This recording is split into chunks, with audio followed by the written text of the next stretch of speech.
শেরপুরের সীমান্তবর্তী পাহাড়ি এলাকাগুলোতে ধান ও সবজি চাষাবাদে কৃষকদের সেচের জন্য চরম ভোগান্তিতে পড়তে হয়। তাই নকলা ও নালিতাবাড়ী উপজেলার প্রান্তিক কৃষকদের সেচ সুবিধার জন্য স্থাপন করা হয় সৌরচালিত পাতকুয়া বা টাগওয়েল। এ প্রযুক্তিতে সৌরচালিত পাম্পের মাধ্যমে পাতকুয়া থেকে পানি উত্তোলন করে তা পাইপের মাধ্যমে পাঠানো হয় জমিতে।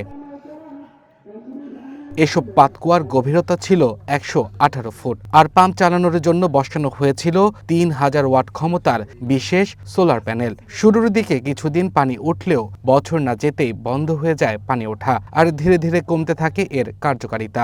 এখন একেবারেই অকেজো হয়ে পড়েছে। মোটরটা ঠিক করে দিলে, সোলার টোলার ফালাই দিলে পানি উঠতো, আমরা কৃষি আবার বুড়ো টুড়ো করার লাগে সুবিধা হইতো। অনেকদিন ধরে নষ্ট হয়ে ফিরে দিছে। বাড়ি কিছু করতো, লাউ লাগাইতো, সিম লাগাইতো, পানি দিত, বিদ্যুৎ দেয় করিয়া। এটা করা নষ্ট হয়ে আছে, আনার আয় না দেখবারই করি না। মানে বাড়ি গেছি তো করা মানুষ কঠিন হয়ে আছে। 4 বছর লাগাত চলছে, এরপরে আর পানি বাইরে না, আমরা আবাদও করা হয় না। আমার কাছে পাহাড় অঞ্চল জায়গাটা টান জায়গা, পানি উনি থাকে না ঠিক মতো নেই, বুঝছেন? পানি উনি থাকে না, ভালোর জন্য দিছিল, অন্ত আর মানুষ পাবলিকে ব্যবহার করতে পারে না। প্রকল্পের নিয়ম অনুযায়ী একটি পাতকুয়া থেকে সুবিধা পেত ৪১ জন কৃষক। বিনা খরচে ক্ষুদ্র ও প্রান্তিক এসব কৃষকরা শুষ্ক মৌসুমে সবজি ধান খেতে সেচ দিতে পারতেন, কিন্তু রক্ষণাবেক্ষণের অভাবে ভেস্তে গেছে সেই প্রকল্প। অনেক জায়গার পাতকুয়া থেকে চুরি হয়েছে মালামাল সহ প্রয়োজনীয় যন্ত্রপাতি। তাই সরকারের সহযোগিতার মাধ্যমে আবারও চালুর দাবি কৃষকদের। 3 বছর চলছে আর কি এই ডাগওয়েলটা, এটা দিয়ে আমরা আবাদ করছি, লাভবান হয়েছি, কিন্তু এখন এটা অনেকদিন যাবত এটা অকেজো হয়ে পড়ে আছে, এটা এখন পানি উঠতেছে না। 10টার পরে থেকে আসরের আগ পর্যন্ত পানি উঠে, পানি উঠতো আর কি মাস 3 মাস পরে, কিন্তু আবার অকেজো হয়েছে, পাইপ লাইন লুইন সব বন্ধ হয়েছে।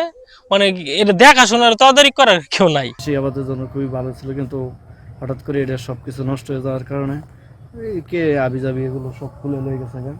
এখন এটা পতিত রয়েছে, এটা কোনো অকেজ হয়ে গেছে, এটা কোনো কাজে নেই। এ বিষয়ে বিএডিসির ক্ষুদ্র সেচের সহকারী প্রকৌশলী শামীমা নাসরিন জানান, এ বিষয়ে তিনি কিছুই জানেন না। আর কৃষি কর্মকর্তারা বলছেন, পাতকুয়াগুলো সংস্কার করলে আবারও আগের মতো কার্যকর হয়ে উঠবে।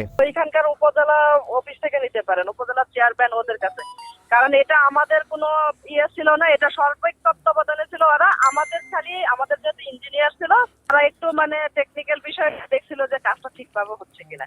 এছাড়া তো আমাদের কত টাকা বাজেট, আমাদের বিল বাউচার এরকম তো আমাদের কাছে না। এগুলো যদি বর্তমানে মেনটেন করে আবার সঠিকভাবে পরিকল্পনা করা যায়, তাহলে এই পাতকুয়ার মাধ্যমে আমরা পরিবেশ বান্ধব উপায়ে সেচ কার্য পরিচালনা করতে পারবো। এর ফলে ভূগর্ভস্থ পানির উপরে চাপ হ্রাস পাবে এবং আমাদের কৃষকরা স্বল্প মূল্যে সেচ প্রদান করতে পারবে। 2016-17 থেকে 2018-19 অর্থ বছরে কাজের বিনিময়ে টাকা প্রকল্পের আওতায় বিএডিসির ক্ষুদ্র সেচ প্রকল্পের তত্ত্বাবধানে 23টি সৌরচালিত পাতকুয়া নির্মাণে সরকারের ব্যয় হয় 2,26,00,000 টাকা। Abdul Al Mamun, one national desk.